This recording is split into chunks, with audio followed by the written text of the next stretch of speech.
Bienvenue. Aujourd'hui, on va parler d'un sujet très important pour toutes les personnes qui veulent devenir citoyennes canadiennes en 2026.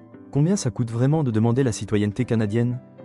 Quand on pense au coût de la citoyenneté, on pense souvent seulement aux frais officiels du gouvernement.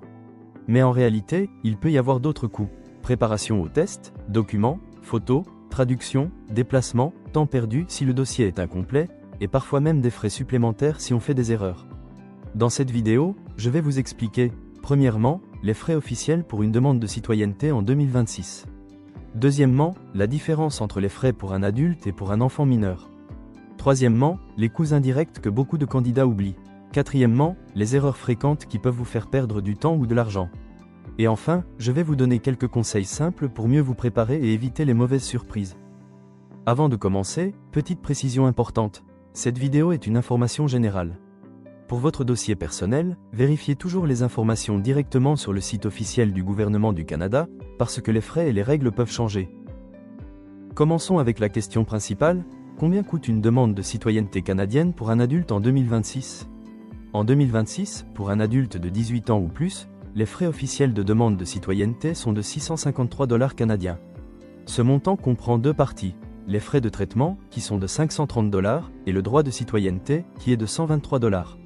IRCC indique que le droit de citoyenneté est passé de 119,75 $ à 123 $ le 31 mars 2026.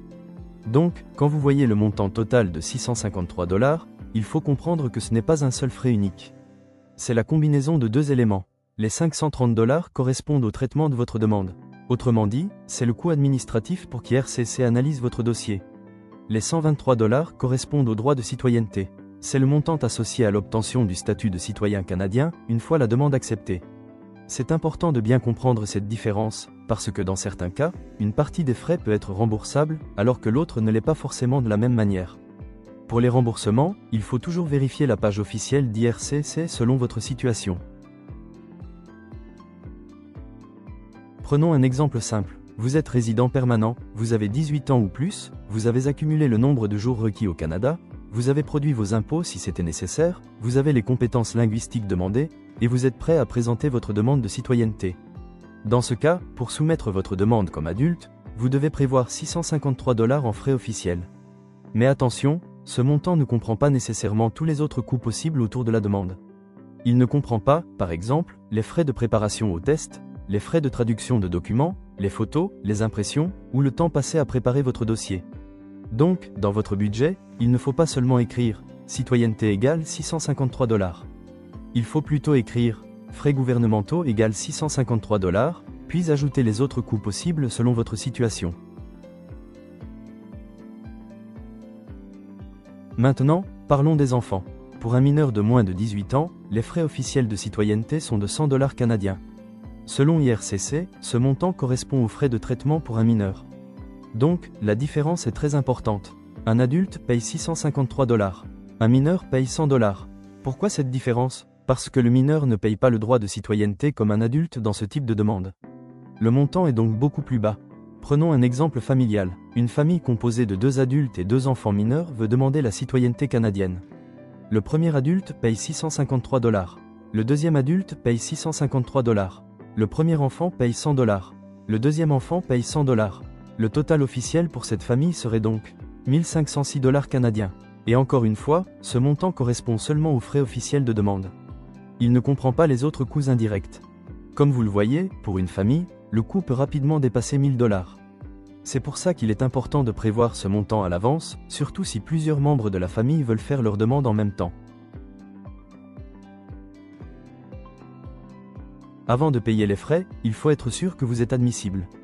Pour devenir citoyen canadien, IRCC indique généralement qu'il faut être résident permanent, avoir vécu au Canada pendant 3 ans au cours des 5 dernières années, avoir produit ses déclarations de revenus si nécessaire, réussir le test de citoyenneté, et prouver ses compétences linguistiques selon la situation.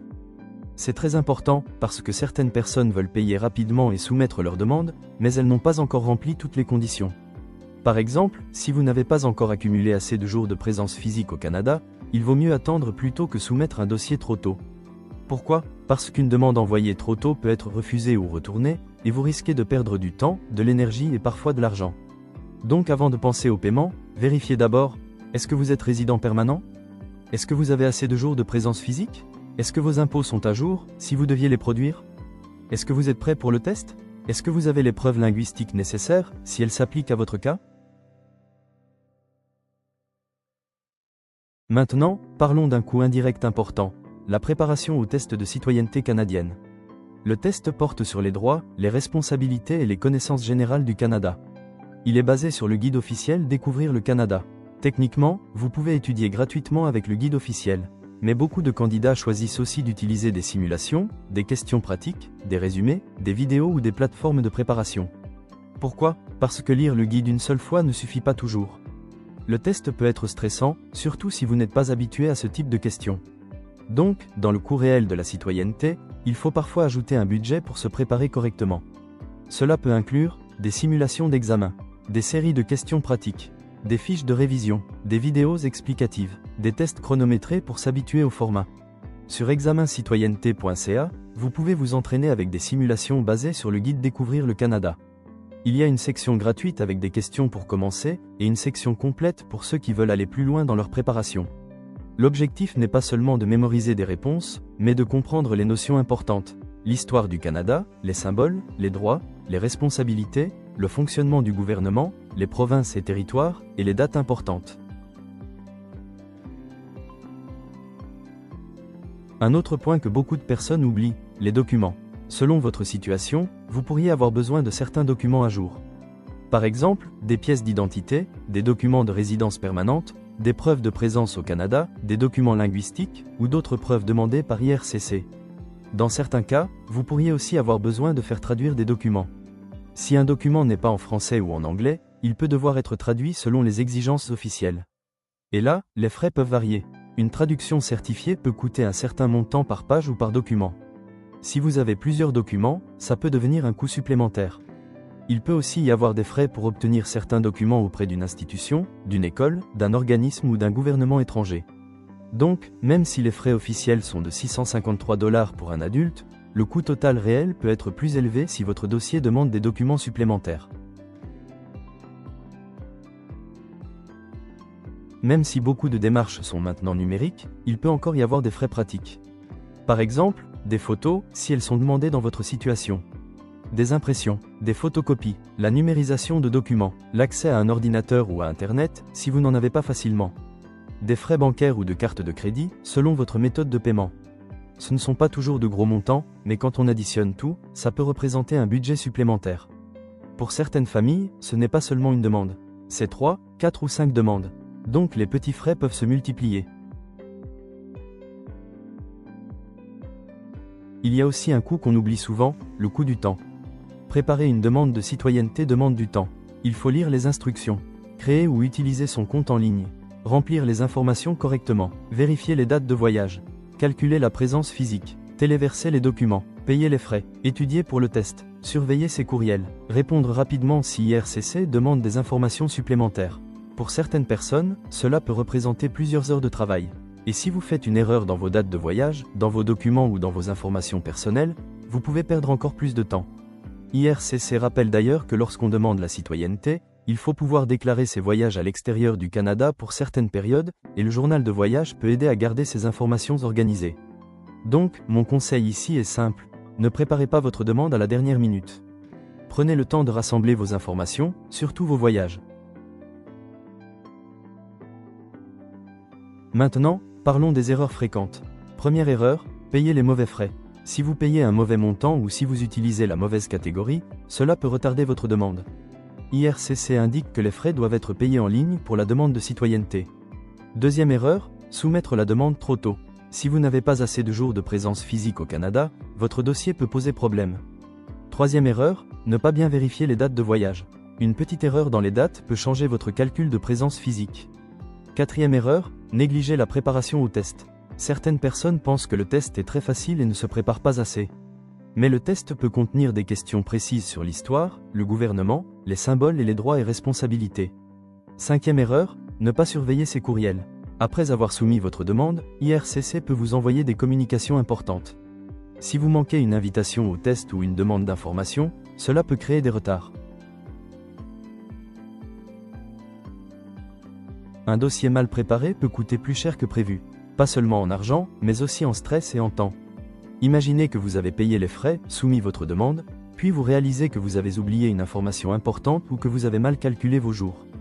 Même si vous pouvez parfois corriger certaines choses, cela peut ralentir le traitement. Et plus le dossier est compliqué, plus vous risquez d'avoir besoin d'aide extérieure. Certaines personnes consultent un professionnel pour éviter les erreurs. Dans certains cas, cela peut être utile, surtout si la situation est complexe. Mais il faut faire attention aux personnes qui donnent de mauvais conseils ou qui ne sont pas autorisées. Pour une demande simple, beaucoup de candidats peuvent faire leur demande eux-mêmes en suivant attentivement les instructions officielles. Mais peu importe votre situation, la règle numéro 1 est ne vous fiez pas seulement aux rumeurs dans les groupes Facebook, WhatsApp ou TikTok. Vérifiez toujours sur le site officiel du gouvernement du Canada. Un autre sujet important, la double citoyenneté. Le Canada permet généralement la double citoyenneté. IRCC explique qu'une personne peut être citoyenne de plus d'un pays, mais que chaque pays décide de ses propres règles. Certains pays ne permettent pas de conserver leur citoyenneté lorsqu'une personne devient citoyenne canadienne. Pourquoi c'est important pour le coup ?